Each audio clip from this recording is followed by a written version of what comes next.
एक तरफ जहां पशुपति पारस लगातार चिराग से अपने रिश्तों को ठीक करने में लगे हुए हैं, कभी सोशल मीडिया पर उनको बधाई देते हैं, कभी उनको बेटा कहकर संबोधित करते हैं और तमाम प्रयास कर रहे हैं, तो वहीं दूसरी तरफ चिराग पासवान है कि उनको पुरानी दर्द से वो बाहर नहीं निकल पा रहे हैं। हम ये बात क्यों कह रहे हैं? क्योंकि कल दिल्ली में चिराग पासवान अपने कार्यकर्ताओं को संबोधित कर रहे थे और उस संबोधन में उनका पुराना दर्द जो है जाहिर हो गया। अब पूरी खबर क्या है, चिराग पासवान ने कार्यकर्ताओं को संबोधित करते हुए क्या कहा, हम आपको विस्तार से बताएंगे। लेकिन उससे पहले नमस्कार, मेरा नाम वेद प्रकाश है, आप जनता जंक्शन देख रहे हैं और कैमरे के पीछे हैं विशाल। आइए हम आपको बताते हैं कि एक तरफ जहां पशुपति पारस लगातार ये प्रयास कर रहे हैं कि चिराग और उनके बीच हर चीज जो है ठीक हो जाए, तो वहीं चिराग पासवान है कि पुराने चीजों को भूलने का नाम नहीं ले रहे हैं।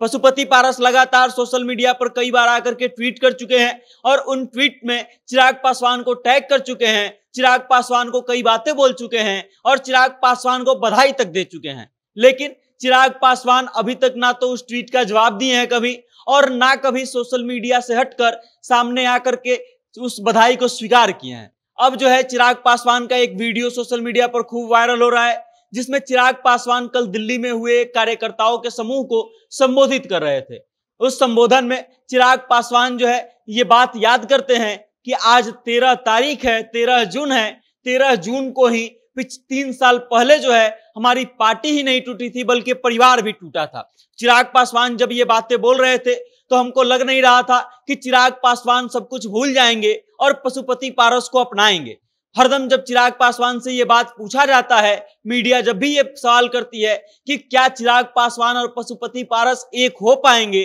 तो चिराग पासवान का दो टूक जवाब आता है कि अलग होने का निर्णय उनका था, वो बड़े हैं, अब साथ आने का निर्णय भी उनका ही होगा। सोशल मीडिया पर पशुपति पारस के ट्वीटों को अगर आप देखेंगे तो आप पाएंगे कि पशुपति पारस लगातार अब इस बात का प्रयास कर रहे हैं कि चिराग और उनके बीच सब कुछ ठीक हो जाए। लेकिन ऐसे में चिराग पासवान का ये जो दर्द बयां हुआ है कल, ये कहीं ना कहीं इस बात की ओर इंगित कर रहा है कि चिराग पासवान अपने पुराने दर्द को भूलने के लिए तैयार नहीं है, अपने पार्टी के टूट को भूलने के लिए तैयार नहीं है। चिराग पासवान कहते हैं कि मेरे पार्टी को तोड़ दिया गया, मेरे पार्टी का नाम छीन लिया गया, मेरे पार्टी का सिंबल छीन लिया गया और मेरे पार्टी के पदाधिकारियों तक को छीनने का प्रयास किया गया। उसके बाद भी आप लोग लगे रहे, हम लोग लगे रहे और फिर आप लोगों की देन है। कार्यकर्ताओं को संबोधित करते हुए उनको श्रेय देते हैं चिराग पासवान और कहते हैं कि आप लोगों की देन है कि आज हम लोग वहां से यहां तक पहुंचे हैं। यहां से तात्पर्य था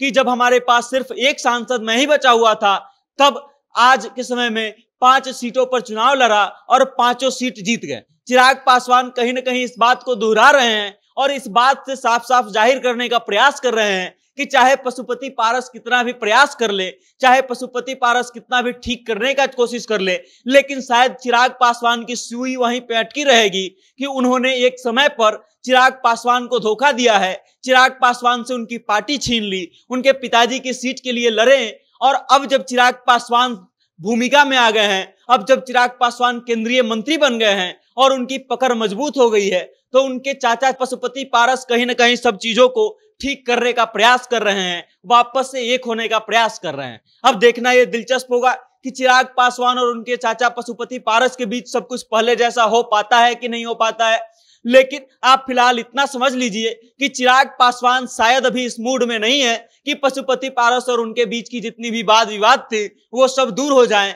और वापस दोनों एक हो जाएं।